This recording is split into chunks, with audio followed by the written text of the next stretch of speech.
Hello everyone, this is Professor Pawan Shavankar and I welcome you in the 20th lecture of Mechanics of Material, and today again we will discuss numericals. Okay, this will be the last part for the torsion in shaft. So let us read the numerical. As per sequence, numerical number 4. Solid circular shaft transmits 75 kilowatt at 200 rpm. Calculate the shaft diameter if the twist in the shaft is 1 degree in the 2 meter length and shear stress is limited to 50 Newton per mm square, and take modulus of rigidity C equal to 1 into 10 raised to 5 Newton per mm square. Very simple numerical. देखो solid circular shaft transmit 75 kilowatt. So what बोला है तो power ही होगा 75 kilo. So 10 rest to 3 ये हो गया power. Then 200 eight 200 RPM मतलब n दिया है 200 rpm.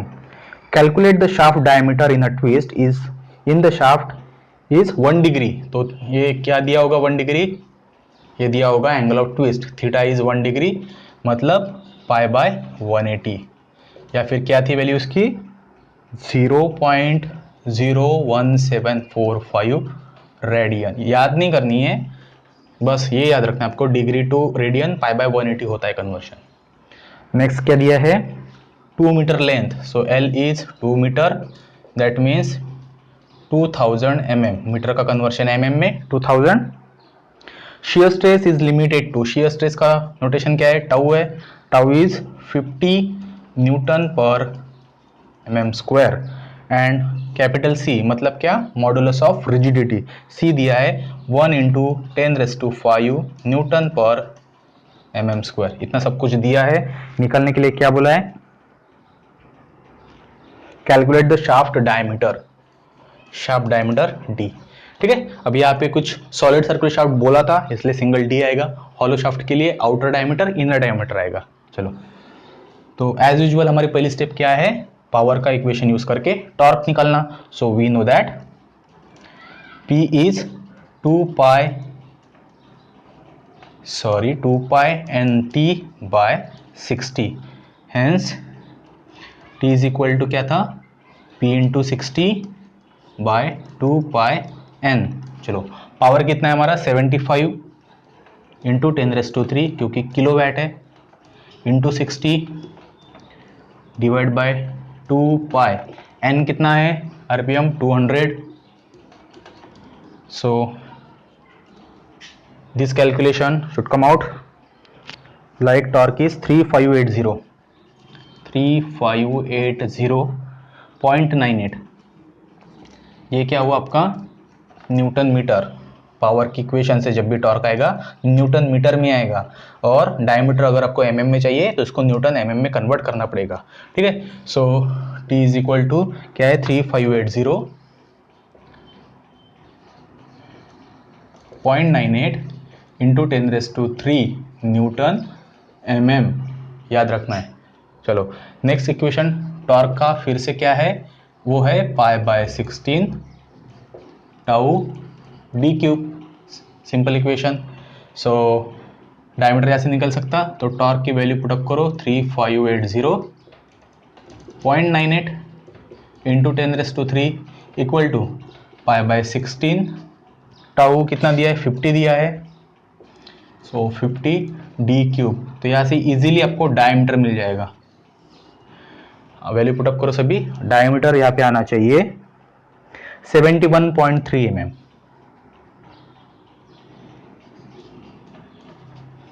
कितना 71.3 mm.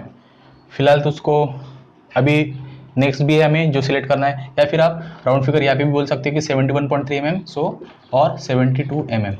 तो फिलहाल हम इसको डिसाइड नहीं करते क्योंकि हमें ये वाला पार्ट यूज करना है, C L थीटा यूज करना है. तो दूसरा pure torsion equation again we know T by J is equal to C theta by L. ये इक्वेशन पता है हमें प्योर टॉर्शन इक्वेशन का, जिसमें T क्या है, torque, polar moment of inertia, modulus of rigidity, angle of twist and length of shaft. So T by J for solid shaft क्या है, pi by 32 d raise to 4. इन values में आप confuse मत हो, क्योंकि देखो टॉर्क का इक्वेशन हम pi by 16 tau D cube लिखते हैं और जे को क्या लिखते हैं हम, polar moment of inertia pi by 32 D raise to 4। Maximum student इन इक्वेशन में कंफ्यूज हो जाते हैं कि यहाँ पे डी रेज़ टू 4 है, 3 है। लास्ट टाइम हम भी कंफ्यूज थोड़ा सा हो गए थे। तो ये बस प्रॉपरली याद रखना कि polar moment of inertia pi by 32 D raise to 4 है, और जब भी हम टॉर्क का इक्वेशन यूज करते हैं टी इज इक्वल टू, तो pi by 16 tau D cube है। ठीक है, चलो नेक्स्ट पार्ट, ये हो गया torque by polar moment of inertia. C है हमारा 1 × 10⁵। थीटा कितना है हमारा, theta is 1 degree, so 0.01745 divide by L. L कितना है, एल है 2 मीटर, मतलब 2000 मीटर, और टी कितना है, टॉर्क है 3580 0.98 इंटू 10⁻³ अब कंप्लीट इक्वेशन में डायमीटर अननोन है, तो यहाँ पे मिल जाएगा आपको डायमीटर। तो यहाँ से कैलकुलेट करो, यहाँ से डायमीटर आ रहा है 80.4 mm लगे, तो इसको आप राउंड अप करो, 84 को 81 mm कर सकते। अब सिलेक्ट करो which one is a bigger diameter, 81 और 71, 81।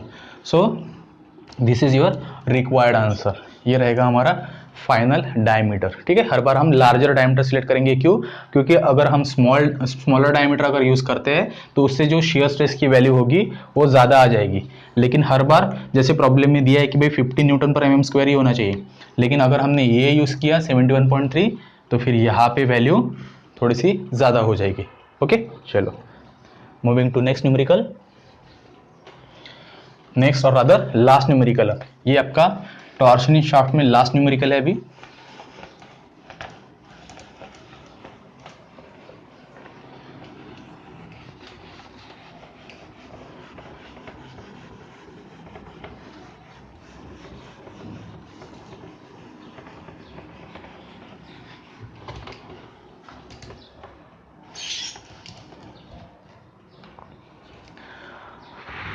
Take last numerical for torsioning shaft, hollow shaft. अब हॉलो शाफ्ट का प्रॉब्लम है जिसमें आउटर डायमीटर इनर डायमीटर रहेगी। Hollow shaft having an internal diameter 40% of external diameter. जैसे explain किया था मैंने कि यहाँ पे इनर डायमीटर ये आउटर डायमीटर के कुछ परसेंटेज में दिया है, तो यहाँ पे बोला है inner diameter is 40% of outer diameter. तो जितना दिया है उतना हमने लिखा कि भाई एक डायमीटर दूसरे डायमीटर के 40% में है। और टॉर्क के बारे में वो क्या बोलते थे कि भाई मैक्सिमम टॉर्क ये 40% मिनिमम टॉर्क से ज्यादा है। अगर ज्यादा ग्रेटर अगर वर्ड यूज किया है तो 100% प्लस 40% हो जाएगा, मतलब 140%। अगर ये तो वैसे भी हो नहीं सकता कि मैक्सिमम टॉर्क मिनिमम टॉर्क से कम हो रहा है, वैसा तो होगा नहीं। ठीक है, इसलिए डायमीटर के बारे में क्या बोला है कि इनर डायमीटर ये आउटर डायमीटर के 40% है, मतलब क्या हो जाएगा, ये 40/100 हो जाएगा। तो 40/100 हो जाएगा आपका 0.4। ठीक है, तो inner diameter is 0.4 times outer diameter. एक दिया ये चीज, hollow shaft having internal diameter 40% of outer diameter और एक्सटर्नल डायमीटर ट्रांसमिट 562.5 किलोवाट।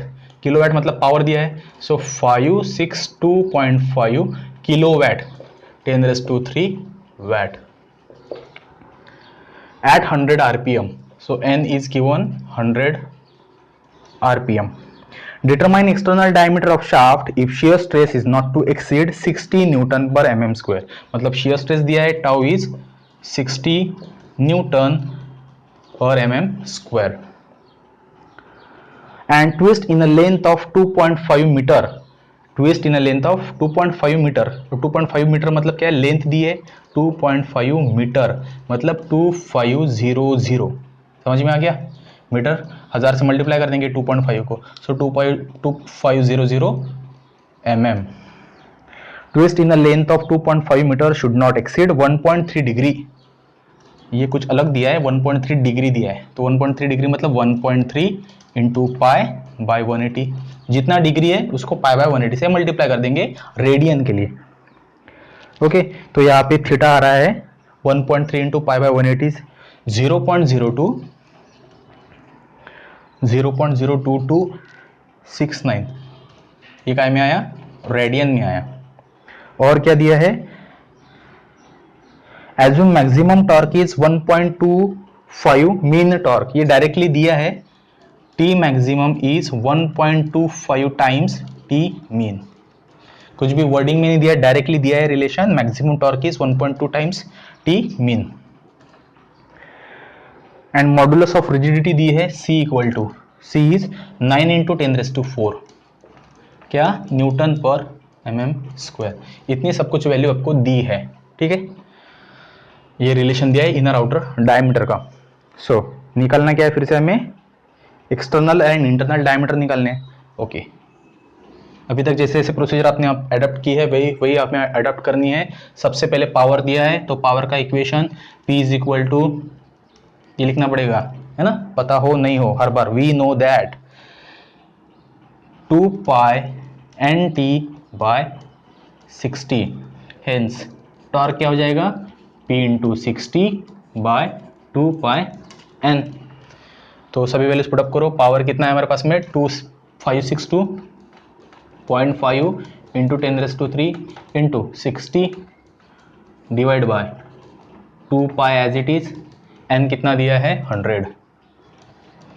तो चेक करो कैलकुलेशन, और टॉर्क कितना आ रहा है, टॉर्क आना चाहिए 53714 ये आ रहा है न्यूटन मीटर में। अब ये कौन सा टॉर्क आया, एक रिलेशन यहाँ पे दिया है कि भाई T maximum is 1.25 T mean. जब भी मैक्सिमम और मिनिमम टॉर्क में रिलेशन दिया है, तो जो पहला टॉर्क आएगा वो हमारा टी मीन रहेगा, मिनिमम टॉर्क और मीन टॉर्क। तो मीन टॉर्क रहेगा 53714.70, तो टी मैक्सिमम निकाल लेंगे इस पे से हम, क्या करना पड़ेगा, दिया है 1.25 से मल्टीप्लाई करना पड़ेगा। सो 1.25 इंटू टी मीन, सो 1.25 इंटू 53714.70, ये आना चाहिए 67143.37 न्यूटन मीटर, ठीक है। न्यूटन मीटर में हमारा मैक्सिमम टॉर्क आ गया, तो इसको ही हम लिख सकते हैं 67143.37 इंटू 10⁻³ न्यूटन mm। क्यों, न्यूटन मीटर का हमने न्यूटन mm में कन्वर्ट कर दिया। अब यूज करो टॉर्क का equation in terms of tau, shear stress के फॉर्म में, क्या था, π/16 टाउ डी क्यूब। अब यहाँ पे डी क्यूब करेंगे हम, नहीं, आउटर डायमीटर इनर डायमीटर है हमारे पास में, सो वो है DO⁴ minus DI⁴ divide by DO, ये पार्ट है हमारे पास में, ठीक है, outer diameter inner diameter. Now थोड़ा सा कैलकुलेशन पार्ट कर लेते पहले, पहले कुछ अरेंज कर लेते, π/16 टाउ। अब यहाँ पे DO⁴, DI को हम लिख सकते हैं 0.4 टाइम्स DO, 0.4 टाइम्स DO का पावर 4, इसका पावर 4 है, तो divide by DO, okay. And again T is equal to, यहाँ पे फिर से सिंप्लीफाई कर सकते हैं, π/16 टाउ, DO⁴ कॉमन निकाल सकता हूँ मैं यहाँ से, और नीचे का DO, तो यहाँ पे DO⁴ कॉमन निकाला और नीचे एक DO के साथ में कैंसिल कर दिया, तो ऊपर कितना बचा, DO³ बचा, और ब्रैकेट में क्या रह गया, यहाँ पे DO⁴ कॉमन निकाला था तो 1, और यहाँ पे 0.4/4। तो अब पूरी इक्वेशन में देखो, DO⁵ इतनी टर्म अननोन है, बाकी सब पार्ट आपको पता है, तो सभी वैल्यूज पुटअप करो, 67143.37 इंटू 10⁻³ इक्वल टू π/16, टाउ है हमारे पास में 60, देन DO³ ब्रैकेट में 1 माइनस 0.4/4, तो इस पे से आपको आउटर डायमीटर मिल जाएगा, आउटर डायमीटर आ रहा है 179.6,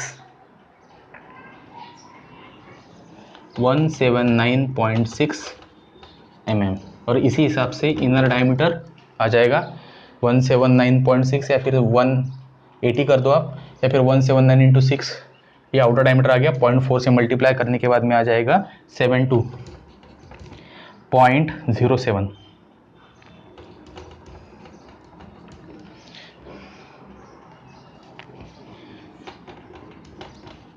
आप इसको 180 mm कंसिडर कर सकते हो, ठीक है। तो ये हो गया आपका आउटर डायमीटर, ये हो गया आपका इनर डायमीटर। ओके, यहाँ पे प्रॉब्लम एंड हुआ क्या? नहीं, हमने बस initial part power, RPM, tau use करके हमने आउटर इनर डायमीटर निकाला। अभी भी हमारा सी, एल, थीटा ये टर्म, ये पार्ट यूज करने का है। नेक्स्ट पार्ट तो वो यूज करते हैं और चेक करते हैं कि डायमीटर उससे कितना आ रहा है।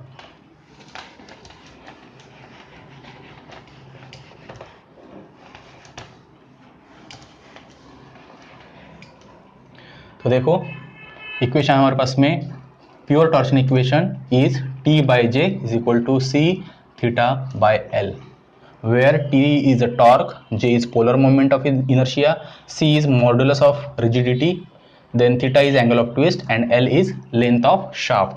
T की वैल्यू है आपके पास में, सबसे पहले सिंप्लीफाई कर लेते हैं हम। T बाय J कितना है? J है pi by 32 DO raise to 4 minus DI raise to 4, इतना, ठीक है। देखना डिवाइड बाय DO मत लिख देना यहाँ पे।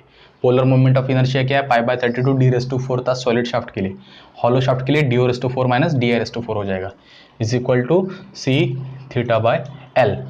नाउ फिर से अभी DI के लिए हम रिलेशन यूज करेंगे, T by pi by 32 DO raise to 4 minus DI क्या था? 0.4 टाइम्स DO था, बराबर है, और इसका पावर 4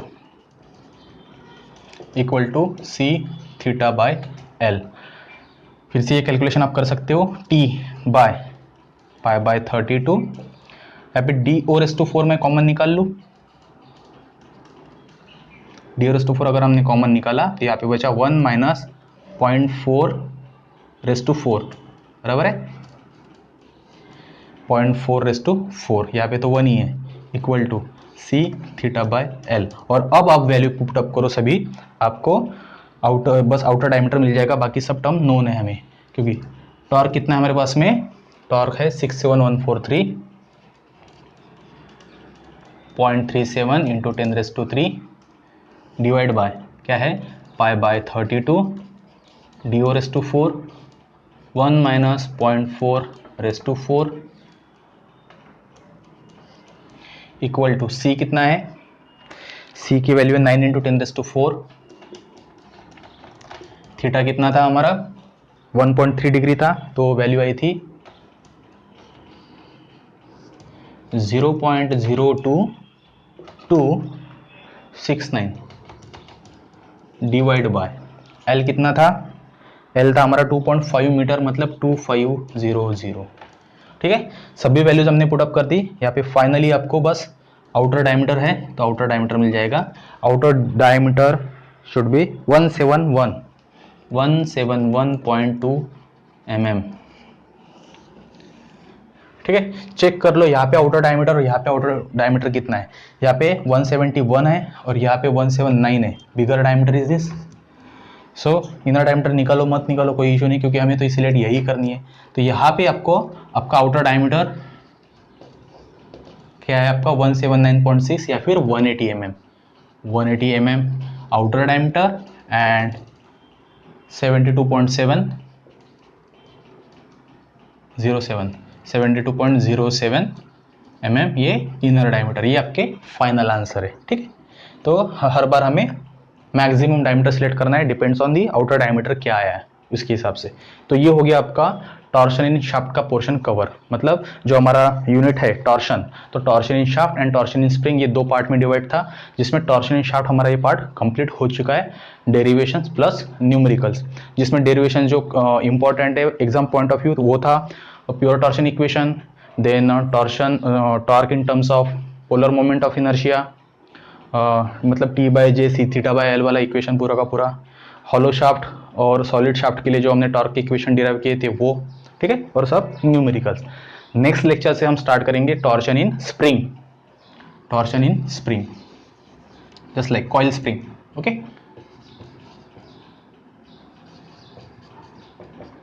तो एक्चुअली वैसे तो स्प्रिंग दो है, जैसे अपने गाड़ियों में देखे होगे, हेवी ड्यूटी व्हीकल्स में देखे होगे अपने कि लैमिनेटेड स्प्रिंग देखा होगा पट्टी पट्टी वाला, और कॉइल स्प्रिंग अपने पेन की रिफिल में देखा होगा, ठीक है, साइड स्टैंड में देखा होगा बाइक का।